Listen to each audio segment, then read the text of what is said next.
Hello class 10th. Today we will be doing all your numericals that has been given in between your chapters and also behind the chapter that is in your exercises.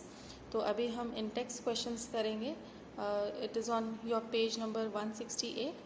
First वाला question जो है वो numerical नहीं है, वो theoretical है, वो answers में है, रिटन फॉर्म में है, जो मैंने आपको भेज दिया है. जितने भी इस चैप्टर के क्वेश्चन आंसर हैं उसको मैंने भेज दिया है. This video will be specifically for your the numericals. Alright, तो सबसे पहले हम देख लेंगे पेज नंबर 168 में जो सेकंड क्वेश्चन है वो ये कहता है कि the radius of curvature of a spherical mirror is 20 centimetre. What is it's focal length.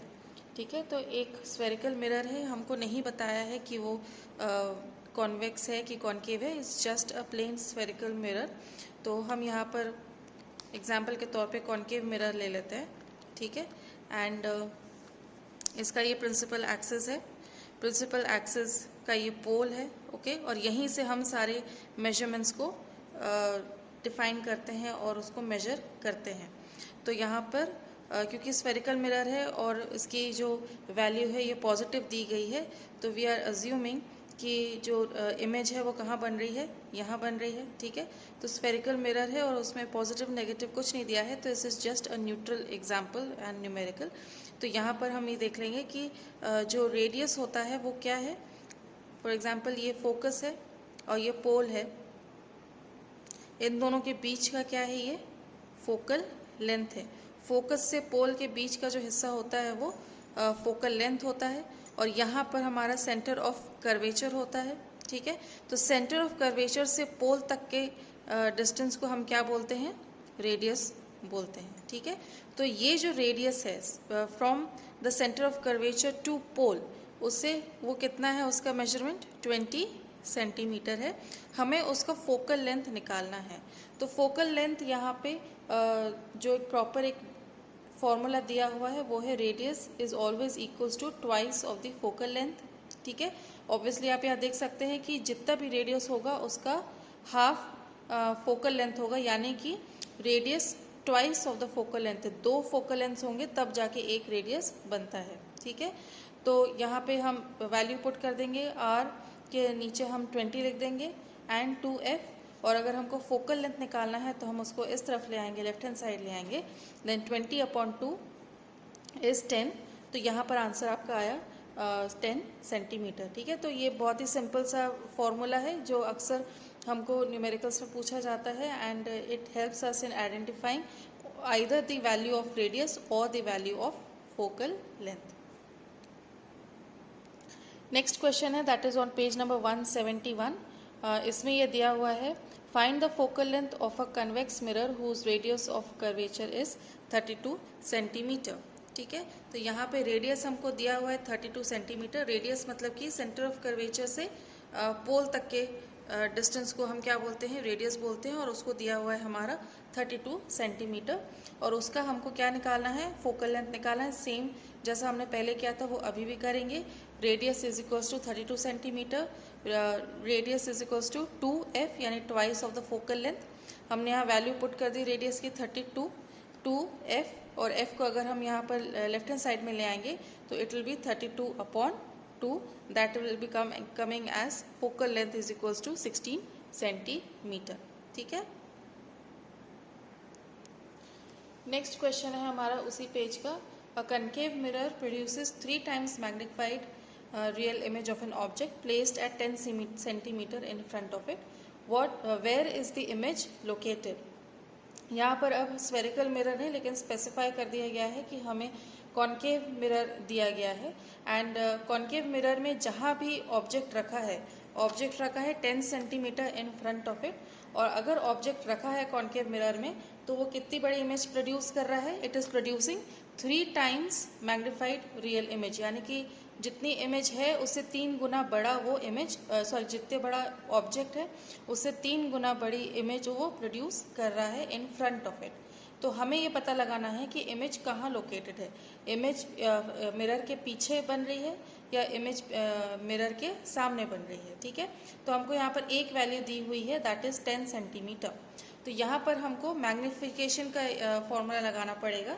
So magnification is equals to height of image upon height of object, the is equals to मतलब कि उसका क्या हो जाएगा, minus image distance upon object distance. ठीक है, minus हमने यहाँ क्यों लगाया है, क्योंकि अगर ये कॉन्केव मिरर है तो concave mirror always produces an inverted image. ठीक है, कॉन्केव मिरर हमेशा उल्टी इमेज इन्वर्टेड इमेज प्रोड्यूस करता है, इट इज़ नेवर इरेक्टेड। तो अगर इन्वर्टेड है तो हमेशा क्या होगा, वो साइन कन्वेंशंस में हमने देखा था it is a negative image. ठीक है, अगर साइन कन्वेंशंस का वीडियो आपने नहीं देखा है तो प्लीज़ जाके देखिए, अदरवाइज आपको ये सब न्यूमेरिकल्स नहीं समझ में आएंगे। अगर इमेज इन्वर्टेड है तो उसके आगे हमेशा हम क्या लगाएंगे, वैल्यू के आगे माइनस लगाएंगे। तो यहाँ पे minus image distance upon object distance हो जाएगा।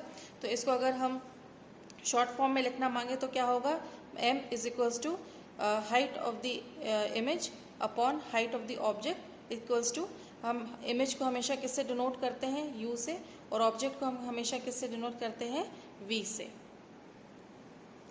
कंफ्यूज नहीं होना है कि u करना है हमको या v करना है, it is up to you, आप पे निर्भर करता है। अगर आपको जैसे भी नॉमेनक्लेचर पता है या आपको जिससे भी कंफर्टेबल आप रहते हैं वैसे ही आप कर सकते हैं। ठीक है, लेकिन यह है कि हमको आंसर सही आना चाहिए। You do not have to be very confuse कि नहीं u है कि v है, आप अपने हिसाब से नॉमेनक्लेचर्स भी उसको कर सकते हैं। ठीक है, तो यहाँ पे हम height of the object ho equals to h कर लेंगे।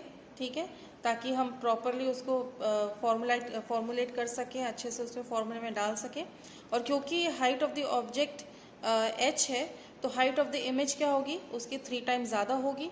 ठीक है, तो यहाँ पे माइनस 3h यहाँ पर हो जाएगा। ठीक है, माइनस क्यों है, क्योंकि इमेज क्या है अपनी इन्वर्टेड है। अभी हमको ये नहीं मालूम है कि इमेज कहाँ बन रही है, अगर हमको रे डायग्राम नहीं मालूम है। ऑलराइट, तो यहाँ पर हम देख लेंगे कि height of the image h1 equals to minus 3h। Okay, उसके बाद हम यहाँ पे अगर इसकी वैल्यू अगर यहाँ पर पुट कर देंगे तो हाइट ऑफ द इमेज क्या हो जाएगी, minus 3h upon h equals to minus v upon u, sorry यहाँ पर u लिखा है, okay, minus 3h upon h equals to minus v upon u। Alright, ये हमारा मैग्निफिकेशन का फॉर्मूला है कि height of the image upon height of the object is equals to the image distance upon object distance. ठीक है, हमको अभी फिलहाल क्या पता है, ऑब्जेक्ट डिस्टेंस के बारे में हमको पता है। यहाँ पर minus 3h upon h cancel हो जाएगा, बचा क्या, माइनस 3 बचा। ठीक है, उसके बाद अगर हम ये वाली वैल्यू यहाँ रख देंगे, उसको अगर हम इन्वर्ट कर देंगे, LHS को RHS कर देंगे, RHS को LHS कर देंगे, तो v upon u equals to 3 हो गया। ठीक है, अब यहाँ पर हमको इमेज की डिस्टेंस हमको पता करनी है, वेयर इज द इमेज। तो यहाँ हम क्या कर देंगे, v अपॉन u हो गया इक्वल्स टू 3, तो v equals to 3 into minus 10। ठीक है, यहाँ पर हम u को अगर इधर ले जाएंगे तो माइनस 10 हो जाएगा, it will be equal to minus 30 centimetre. ठीक है, तो माइनस 30 सेंटीमीटर हमको क्या बता रहा है, नेगेटिव साइन क्या इंडिकेट कर रहा है कि ये एक इन्वर्टेड इमेज है और ये कहाँ पर बनी हुई है, in form of, it is formed in the distance of 30 centimetre in front of the given concave mirror. ठीक है, मिरर के सामने बन रही है और 30 सेंटीमीटर, यानी कि इमेज अगर ये 10 सेंटीमीटर ऑब्जेक्ट है तो पोल से इमेज का डिस्टेंस क्या हो गया हमारा, 30 centimetre, and that too it will be in a minus sign. ठीक है, नेक्स्ट है आपका पेज नंबर 176 का second question, and that says light enters from air to glass having refractive index 1.50. What is the speed of light in the glass?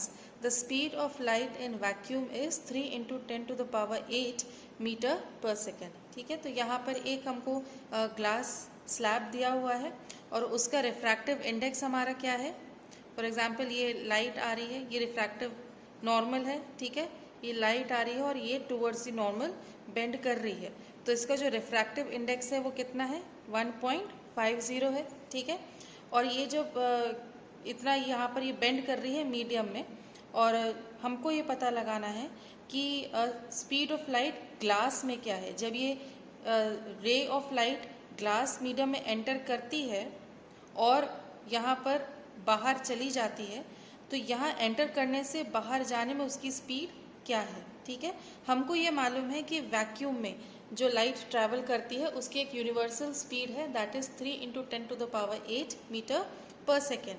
हमको ये पता लगाना है कि जब लाइट किसी मीडियम में एंटर करती है, खासकर जो ग्लास मीडियम में एंटर करती है फ्रॉम वैक्यूम, तब उसकी स्पीड क्या होती है, ठीक है। तो एक फॉर्मूला है सीधा सा, refractive index of a medium NM is equals to speed of light in a vacuum upon speed of light in the medium. Medium कुछ भी हो सकता है, ग्लास हो सकता है, वाटर हो सकता है, एयर हो सकता है। फिलहाल यहाँ पर मीडियम क्या है, हमारा ग्लास है, ऑलराइट। तो speed of light in a vacuum, जिसको हम C से डिनोट करते हैं, उसकी वैल्यू हमको मालूम है क्योंकि यूनिवर्सली है।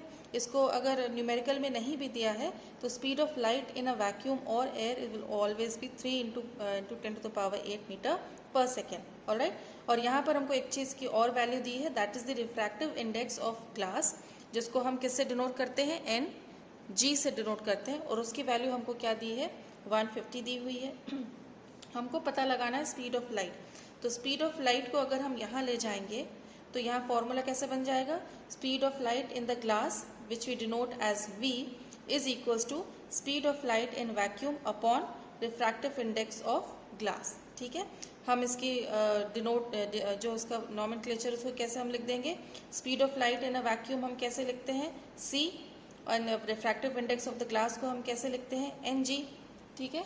तो यहाँ पे हम इसकी वैल्यू पुट कर देंगे, C इज इक्वल्स टू 3 × 10⁸, और NG उसको क्या लिख देंगे, 1.5 लिख देंगे। इसको जब हम सॉल्व करेंगे तो आंसर आपका 2 आएगा, ठीक है। होपफुली आपको पता होगी कैसे 2 आया है। अगर हम इसको 10⁸ को अगर हम अलग कर देंगे, क्योंकि ये आंसर में भी रहेगा, तो 3/1.5 है, ठीक है। तो यहाँ पर क्या हो जाएगा, 3 × 10/15 हो जाएगा, ठीक है। अगर यहाँ हम उसका डेसिमल अगर निकाल देंगे तो क्या हो जाएगा, 30/15। तो आंसर क्या आ जाएगा आपका 2। यही 2 × 10⁸ मीटर पर second will be the answer, और this is the speed of light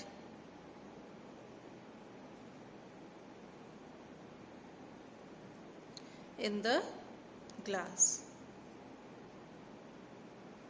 ठीक।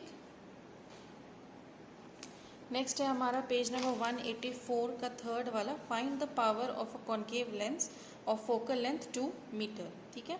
तो यहाँ पे focal length of a concave lens is, जिसको हम F से डिनोट करते हैं, इट इज़ 2 मीटर। जो पावर ऑफ द लेंस है उसका जो फॉर्मूला है वो बहुत सिंपल सा है, इट इज़ ऑलवेज 1/F, ठीक है। तो यहाँ हमने F की वैल्यू अगर हमको पता लगानी है तो F will be equals to 1/-2 है, ठीक है। यहाँ पर माइनस क्यों है, क्योंकि अगर कनकेव लेंस है, ठीक है, कॉनकेव लेंस है, तो उसका भी जो फोकस रहेगा वो हमेशा इस तरफ रहेगा, लेफ्ट साइड रहेगा, तो उसकी वैल्यू क्या रहेगी, हमेशा माइनस में रहेगी। तो इसलिए यहाँ पर हमने इसकी वैल्यू भी क्या कर दी है, माइनस कर दी है, ठीक है। तो यहाँ पर अगर हम 1/-2 है तो ये आंसर क्या आ जाएगा, -0.50 डायोप्टर, ठीक है। ये D है, और D को क्या बोलते हैं हमेशा, this is the unit of the lens और the power of the lens. ये 5 न्यूमेरिकल्स हैं आपके इन टेक्स्ट क्वेश्चन के। नेक्स्ट वीडियो में मैं आपको जितने भी आपके एक्सरसाइजेस के हैं जो पीछे चैप्टर में दिए हुए रहते हैं उसे मैं सॉल्व कर दूंगी।